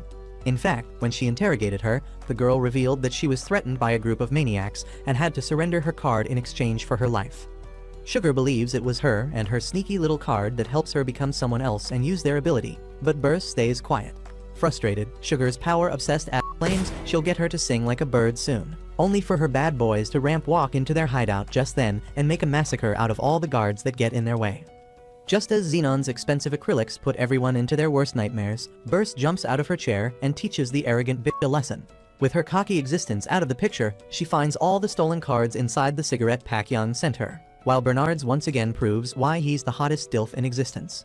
He takes out a makeshift bomb that he had hidden inside his shoe and uses it to pull the coolest prison break in history. On the other hand, Burst refuses to hand Tilt the cards she has found and runs into the Pinochle homies, only for the simp to follow right after. However, before a gang war can go off, Tilt begins hallucinating about San Galgono and falls to his knees as Burst tries to help him. However, since he's more of a card magnet than a chick magnet, he pushes her away as all the cards begin to stick to him, and the King of Spades wins, which is San Galgono's card. As he goes through his Winx Club transformation, Burst begins to panic and refuses to hand him any more cards. However, she soon realizes that her boyfriend is a lost cause and plays her trump card, the X-Hand, to save him. In exchange for her life, she tries to bring him back, only for her nose period to get in the way. With this, San Galgono tries to test his blade on her, only for Finn to save her. Right after this, Chris barges in with his fancy car and tries to turn the Darth Vader wannabe into a smashed tin can patty, only for his armor to get in the way. On the other hand, an adrenaline-high Finn uses his cheap-ass gun to make him answer why he barbecued his parents when there are plenty of chickens out there, only for Chris to save him with a dramatic lover's embrace. This pisses off San Galgono since he's never been laid, and he throws a tantrum. Chris triggers it even more with his ultra-cool Riz and the pack of cards that he stole, only to get his ass kicked. Leo and the rest of his useless squad realize Chris's cheat code isn't completely back yet, but none of them intervenes, even as the Darth Vader holds him by the throat until the god of plot armor walks in himself and stops time for everyone but Finn. This edgy Sigma teleports Finn back to the past and tells him to sit back and relax as he plays the real story about their world before him. Finn asks this guy if he's just another player with a PhD in world history, only to learn he's their god Lala himself. He begins the origin story of the country's obsession with poker from long ago when it was still just 4 different tribes, all fighting amongst themselves. Even when the British Empire made them their next invasion target, the knights of the 4 tribes just upheld their personal beef over the dead bodies of their civilians. Among these selfish bastards was a really cute alpha who, even after losing his entire family, prayed for world peace and the safety of these knights. His chivalry impressed Lala so much that he decided to leave heaven for his sake and created the first ever poker cards in history with overpowered cheat codes. However, the beef-obsessed knights refused to make such a pipsqueak their king, and San Galgono, their commander, tried to slice him in half, only for the power of plot armor to save him. Lala knew these power-high maniacs wouldn't be swayed unless he satisfied their greed, so he offered to grant them the power of these cards in exchange for joining the future king's emo boy band. Expectedly, the first to take up the offer was San Galgono's greed, but just when everyone thought his good guy arc would kickstart, his power hunger got the better of him, and he unalived Lala's vessel. After this, he imprisoned the poor king and decided he was better suited to be the ruler. However, his scheme was halted when Finn's ancestor, with the 2 of spades, barged in with his ancient handgun and challenged him to a duel. Obviously, this weakling lost to San Galgono's thick plot armor, but his noble sacrifice awakened some shame in the rest of the knights. Thanks to this, they took a stand against the Darth Vader wannabe and released their king, who beheaded the rebel later, only for his vengeful spirit to possess his card. Eventually, all the other users died too, and their spirits were passed on to the next generation. On the other hand, for many years, the king ruled the kingdom peacefully until it was time for him to meet his end. On his deathbed, Lala came to see him and asked him to unalive him with his own hands as a final act of mercy and put an end to all the bullshit that came with the cards. However, by this point, the king was just as obsessed with poker as anyone else and gaslighted him into believing that the only reason why San Galgono went rogue was that he didn't have enough power over him and not because the cards were too overpowered for weak-ass humans to wield. On his request, he created a 53rd card, the Joker, with the power to sever the connection between all the other cards and their users, essentially leaving them useless. After this, the cards were kept hidden within the royal palace for years on end, until the Lords of Plot Twist set San Galgono's spirit free. His existence alone spread so much sorrow in the world that the cards automatically left the confinement within the palace and sought their new players, whom the greedy Darth Vader eventually unalived so he could consume all the cards. His power high later brought him to the palace to slay the Joker card, which he once again failed at, and the cycle of his curse continued. According to Lala, even though the players in the past were mere weaklings, the ones nowadays are strong enough to destroy the Joker if needed, which is why the world is on the verge of chaos. He then yaps about how foolish humans and their obsession with power are when it only ever makes them more miserable in the end. When his sob story ends, Lala plays the victim and asks Finn to end his misery and erase all the cards from existence by unaliving him, saving both Chris and Tilt from San Galgono's blade and vengeance, but most of all, himself from all the traumas he's seen since childhood. This pisses him off, and Finn tells him it's because of his ugly bangs that he can't see how happy his card has made him throughout his life, as it has been his only friend from the beginning.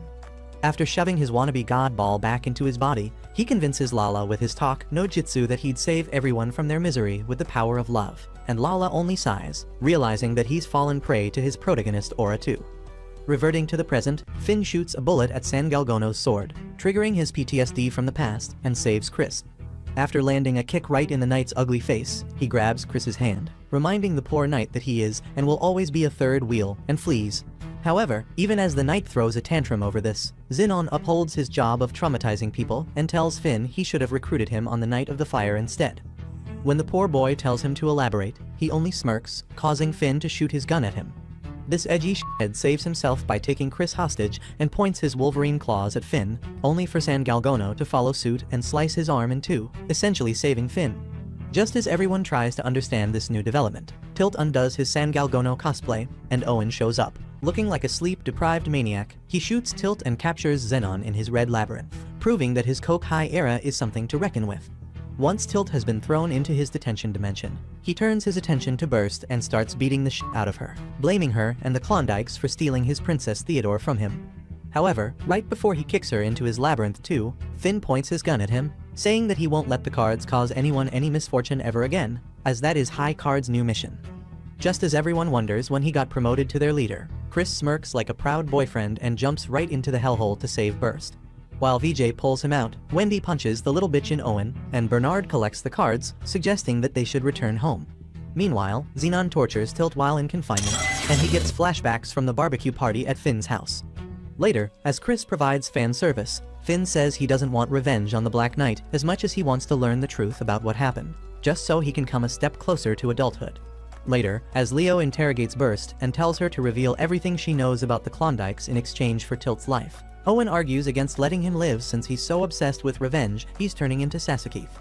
On the other hand, as the king of sadism gets high on Tilt's tortured face, he reveals to him that he used his ability to distort his memories and that Ban had him do it because he needed San Galgono. This puts the Dark Knight on autopilot, and as Xenon gets even more turned on from imagining all the spanking he'll do to him, he rains on his parade and slices him in one swift move. After this, he goes full Super Saiyan and breaks out of Owen's dimension. Seeing this, Burst finally speaks for the first time in forever and begs them to save Tilt, as it isn't long until San Galgono unalives the Joker card. While everyone refuses to believe whatever bullshit she's spouting, Finn says she's telling the truth since Lala himself told him that. This makes his homies wonder if he's been on some sus pills lately, but Leo deduces that Finn is too dumb to make up something like this, so he must be telling the truth. Burst adds her 2 cents and gaslights Leo by telling him that Theodore is alive, which Owen refuses to believe. However, the Nepo baby says even if it means being Delulu, he will save his father, for which he needs Mr. Snow White's help. Meanwhile, an alive and free Tilt calls Ban, telling him about Xenon's death and that Pinnacle once again swept the cards from right under their noses. Hearing this, the macho boss turns to the JoJo prince and congratulates him for having a son who isn't as useless as he thought, and the latter begins to yap about how this is their family tradition. This triggers Ban again, and he brings up the past, asking whether he thinks his so-called rules are actually useful. At the same time, Young gets tired of acting like Sugar's free-of-charge therapist after her historical failure at trying to become a badass and steps out for a much-needed smoke, only to get smoked by a hooded man with a dagger sent by the royal family, simply because he offended them by butting into their family issues. On the other hand, VJ and Wendy are sent to submit the cards to the Psycho King, and Leo, along with his 2 minions, are sent to rescue their JoJo-inspired Rapunzel, while Chris stays back with Bernard to babysit Burst. Before the group heads out, Leo is about to give yet another one of his long-ass head talks. However, King barges in just then to save everyone's ears. He later accompanies Finn and Leo on their top-secret mission, but Leo leaves him behind as their guard dog while they head to the abandoned building where Theodore is stuck inside. At the same time, Sugar mourns Young's death and swears to uphold his legacy and reveal all of the dark secrets the royal family is hiding. Meanwhile, VJ and Wendy surprise the king with the cards they've collected, but they refuse to hand them over, saying he can't take care of them with his demented ass anyway. This triggers his feeble ass, and just as he has a seizure from being hit with the cold hard truth, he reminds the duo they are just Theodore's dogs and can't be bossing him around. Later, the biggest plot twist unfolds as the rat in the palace turns out to be the third prince, who calls Ban and yaps about how he's been leaking info to him about the ex-blind, the Joker's location, and even the first prince's assassination, but has gotten nowhere closer to becoming the next king as his crackhead father and his nerdy second son are still alive, even as he reminds him how he got rid of Young for him. Ban just hangs up on him as he's got better things to do, for example, enjoying his first date in forever with Theodore. Just then, as Leo and company barge into the building, they discover it's empty. However, Owen quickly catches up on the warm chair left behind by Theodore and tells Leo about it. But by then, it's already too late as Ban works his magic to add 3 more Pokémons to his hostage collection. Upon waking up and seeing Theodore, Leo crawls up to him, only for the constipated bastard to lecture him on being the dumbest loser in existence instead. Seeing this not-so-touching reunion reminds Ban of his own father and how he desperately wanted to save him long ago, and he tells Leo a tale from 25 years ago. It turns out that his politician father was barbecued by the police during one of his parties, and when he tried to turn back time to save him with an X-hand, Theodore prevented it, leaving him with nothing but a ghoul eye, which was the price paid for playing an X-hand. After that, he went on to become the town's local Ken Kanki and later started his personal mafia to avenge his father, which brings him to the present. However, right before he gets to the revenge plan, Tilt returns and asks him why he lied to him about his parents, only for him to grin and say it was all to get San Galgono on his side. This pisses him off, and just as he charges at him to kick his ass, Ban teaches him what an ass kicking really looks like. Leo uses this chance to play the hero, but the mafioso quickly shows him who's the boss, as he turns the Nepo baby into a human piñata and tries to wipe his existence with a human-sized racing gun. Theodore finally embraces parenthood and shields poor Leo. This little stunt costs him his eyes, so he tries to convince Ban to let them go by using his damsel in distress charm, only to trick poor Ban by playing an X-hand with his cards instead. Just as this turns him into a Super Saiyan with the 6 eyes, he beats the crap out of the so-called Alpha Lord, which only serves to trigger him more. With tears in his eyes, poor Ban asks him why he played an X-hand himself right now, but refused to let him play it back then despite being his best friend, only for a confused Tilt to ruin the truth reveal moment. However, since Theodore isn't the type to let some measly weakling steal his limelight, he punches him into oblivion and falls into Ban's arms, confessing that he was only trying to save him. This touches the bad guy so much that he enters his good guy arc and uses an X-hand to turn back time, saving Theodore and sacrificing himself instead. When the stuck-up king of Sigmas wakes up, he gets a flashback of what happened and finally decides to embrace Leo, making the Nepo baby realize he can finally die in peace. Just then, another guy with daddy issues shows up and kicks Ban in the face for family's sake before undergoing his Winx Club transformation and eating Finn instead. Following this, Bernard informs Chris of Finn's kidnapping while Leo takes Theodore to the king's palace.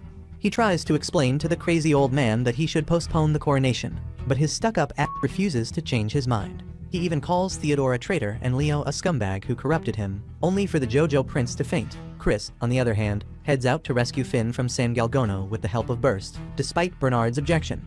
Meanwhile, Finn has flashbacks from his 7th birthday, the day of the fire, and it turns out that Tilt, of all people, is his older brother.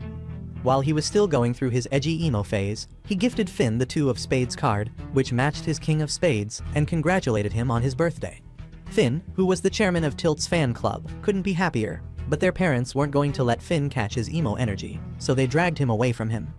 While he's having this dream, Leo and company learn about Chris's dumb move and try to regroup with him, only for the king's pansy guards to keep them from doing so. On the other hand, Chris tries to rizz up Burst, but fails, even when using their shared trauma from playing an X-hand as leverage. He further learns that she has played an X-hand once before and is suffering from the consequences now. However, before he can learn anything else, Sugar shows up and says she needs his help. Meanwhile, Finn's dream continues as younger and fancier Ban and Xenon visit his parents' house, and Tilt hides him in the closet before confronting them, only to discover they have knocked off their mother and are after their father. Once Ban's magic hands turn him into dead meat too, he tells Tilt to return the cards he stole at once, only to trigger San Galgono to take over. Later, when Finn escaped the closet once the house was set on fire, he found San Galgono, who pointed his sword at him, making him piss his pants. However, in reality, he meant to threaten the bad boys instead, so they wouldn't harm Finn. That's when Finn is startled awake to see Tilt's disgusting face and finds himself inside a house like the one that burned down. Just as he wonders what's happening, Tilt tells him he's kidnapped him so that they can stay together in this house forever, or at least until he develops Stockholm Syndrome and falls in love with him again. Finn, who has had enough of plot twists in his life, says he doesn't believe him one bit and tries to escape, only to end up in a room filled with his pictures and whereabouts. Just as he learns that his so-called brother isn't just a bro-con, but a serial stalker too, he's hit with yet another plot twist, and Tilt reveals he used Burst's X-hand to change his appearance and stay close to him in the shape of Mr. Apple. Following this, as Finn pulls out his gun at Tilt, Chris and company barge into the room, only for Tilt to call him his love rival and summon San Galgono's sword to thumb-pin his ass to the wall. Seeing this, Finn tells him Chris is more of an elder brother to him than he ever was and rushes to his aid, only for this rejection to trigger San Galgono once again. While he takes him over, Burst yaps about how he's her only family, for whom she has sacrificed herself with an X-hand twice, and won't hesitate for a third time. However, the now transformed San Galgono tells her the emo prince is long gone as he grabs her neck to snap it in two, only for Sugar's useless gun to save her.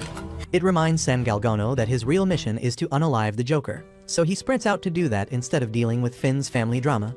Meanwhile, he cries out to Chris just before he finally moves to the afterlife, only for Burst to offer to resurrect him for the umpteenth time. It turns out that Chris's Riz did work on her in the car, thanks to which she uses her ability to transform into him and plays an X-Fan.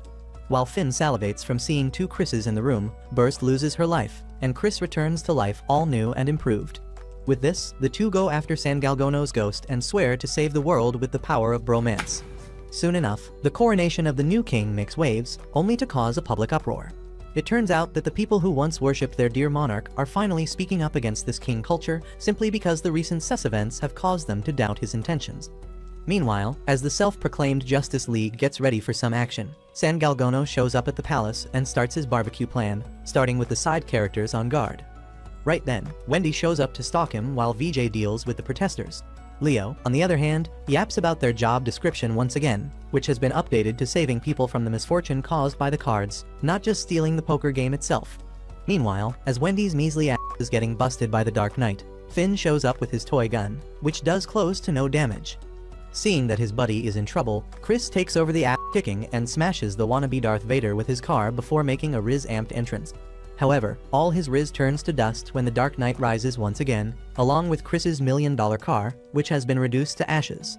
Seeing that they're as good as cooked, Wendy summons the hotter version of herself with better hair dye and plastic surgery. As soon as Love P shows up, she kicks the badass San Galgono in the nuts and knocks his god complex out of him. However, just as the party is getting started, the useless royal military shoots a bunch of missiles at the Darth Vader knockoff, only to miss the mark and get smoked later. At the same time, Theodore heads to the new Prince Charming's coronation ceremony and ruins it, arguing that it needs to stop right away as San Galgono is right out the door. When the constipated prince still refuses to change his mind, Leo decides that he's had enough of his bullshit and summons his $1 million machine gun, telling him he either listens to his father right now or gets turned into Swiss cheese. Meanwhile, the king performs his voodoo ritual downstairs, and the Darth Vader wannabe smokes some side characters, only for Chris and Finn to rain on his parade. They try to use Plan A against him, good old emotional manipulation. However, just when they think the talk no jutsu is working, some dimwit shoots a rocket at the Dark Knight, unaliving whatever conscience was left of Tilt. After this, these weaklings open fire on the poor bloodthirsty guy, only to get busted with a single swing of his Walmart sword, as the big guy makes it to the basement. Chris barely saves his buddy and helps him up, and they switch to Plan B. In the meantime, the third prince finally embraces his inner baddie and jumps on top of his older brother with a dagger in his hand, revealing he's the one who unalived the first prince and the smart-ass young. He further boasts how he's about to become the next big thing after blaming San Galgono for his brother's future unaliving, only to get some sense knocked into his head by none other than Sugar. This loser with a god complex tells her she isn't shit compared to his high and mighty standing, but Sugar kicks capitalism right in the nuts and shoves the gun right in his ugly face, making the pansy piss his pants. Eventually, she arrests him because she's too much of a wimp herself to pull the trigger while the big boss makes it to the king's little wonderland. However, when he attacks the old bum, the Joker card protects him with its bulletproof plot armor. Finn and Chris follow right after, but the latter gets turned into a human fish immediately, while Finn tries to argue with the King of Stubbornness, but it's all in vain since he thinks his plot armor will save him no matter what. Thankfully, he quickly learns that he's just some useless side character as San Galgono breaks through his shield, after which Finn's talk no jutsu works on him, and he flees. However, since Finn is the king of all scammers, it turns out that he replaced the real Joker card with a fake when telling the old hag to run, and he uses it as bait to play a cat and mouse game with the poor knight. It goes well for the first few seconds, but once the dollar store Darth Vader is busted, he sticks to his one final move. Using a third-grade version of Hollow Purple, he devoids Chris of one of his arms and makes a hole in the ceiling, after which he captures Finn and tries to swallow him whole. Chris, on the other hand, isn't ready to let anyone else eat his boyfriend, so he baits the dumb meathead with a bunch of cards that Burst left them with and ends up getting eaten instead.